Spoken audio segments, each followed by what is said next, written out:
first things first. How are we not supposed to mention Jenna Wolf. the first words on television? Stop.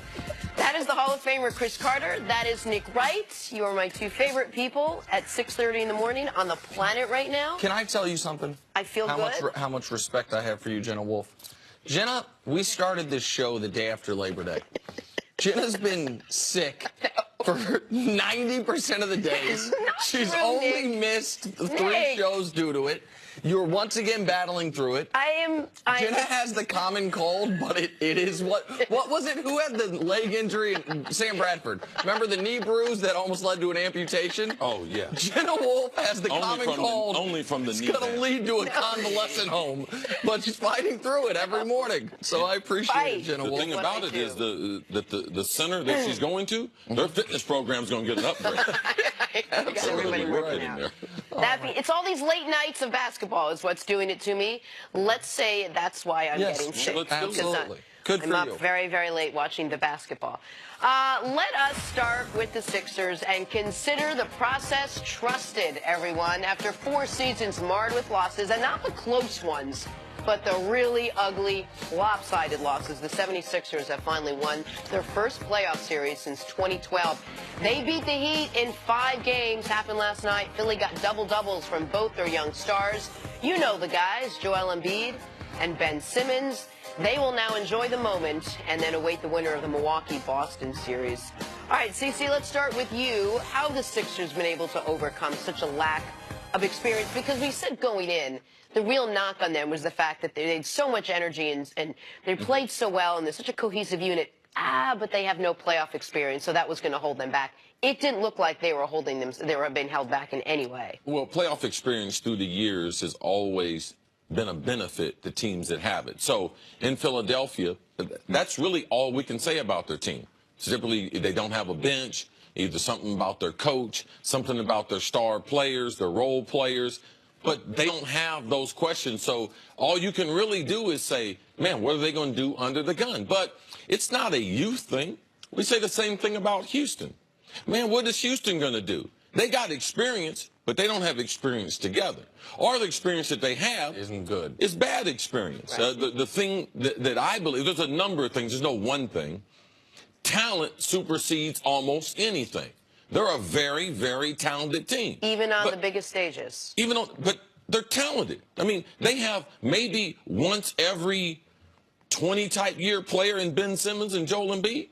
Like when you have those types of players, it's going to trump some of the experience. But it's not just on them. Like they're doing a great job playing their role. But, you know, after the trade, right before the trade deadline, they picked up 2 veteran players that really adds to what they're doing. J.J. Redick has a tremendous amount of experience in the role that he's playing. So they're very, very comfortable because they don't have to get outside of what they do. They're playing basically the same way they played during the regular season.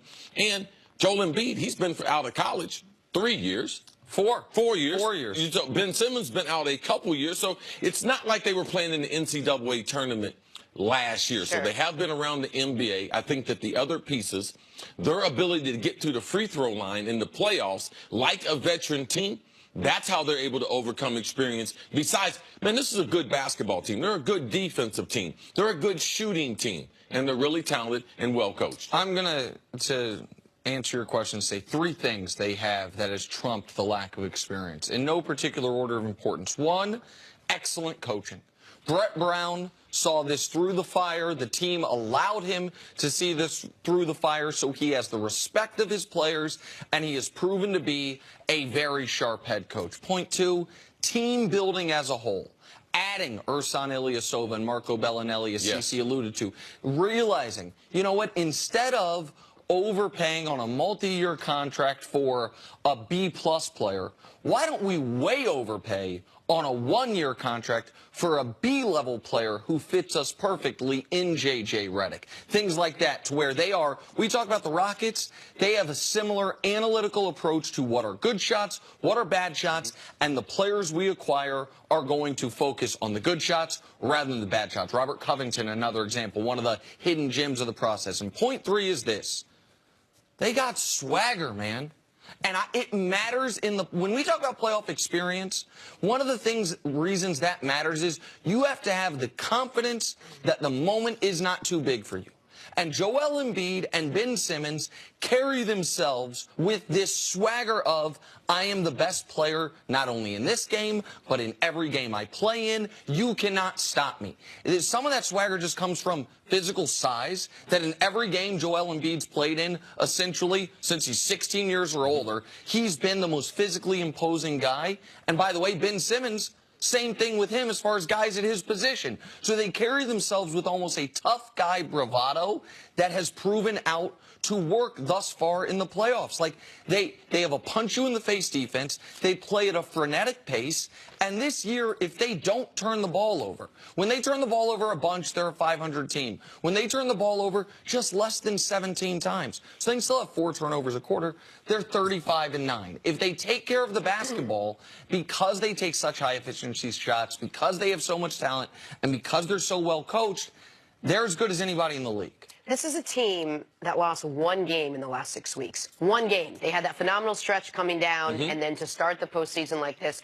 But let's just break that down a little bit. We talked about how special of a player Ben Simmons is in what theoretically is his first full year playing basketball. What kind of statement did he make, both to that team and then to you know, I guess whoever's going to be waiting them in the next round? I think he makes a statement by playing within himself.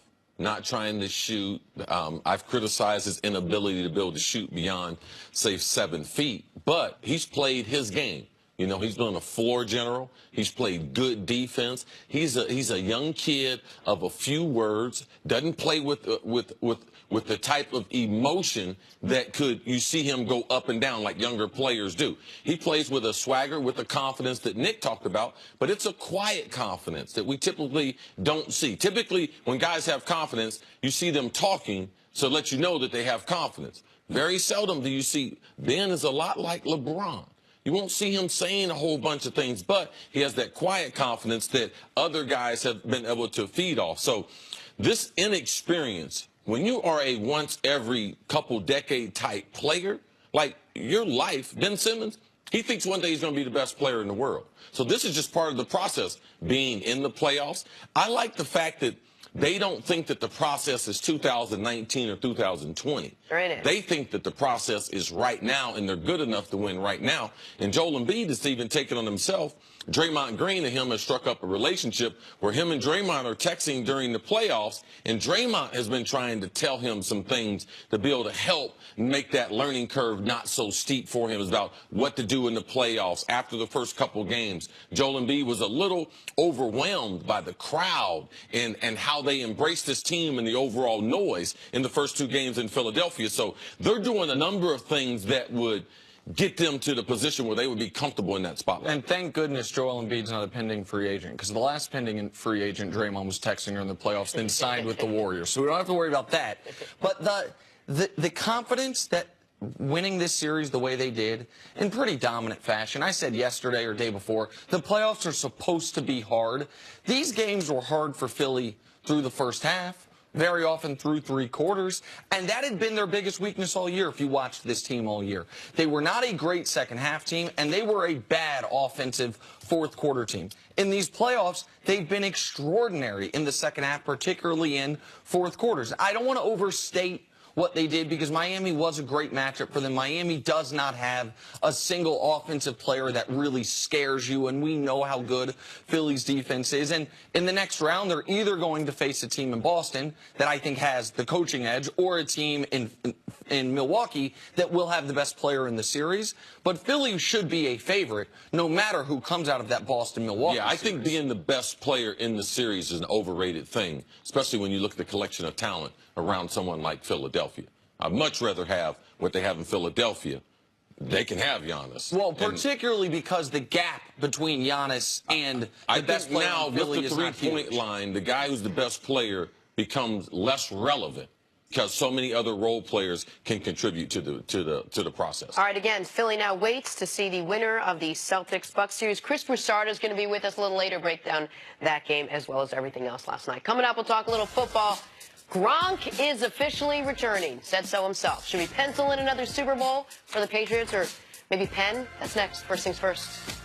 Conklin riding the training camp on one of them dirt bikes he was riding. No, his horse.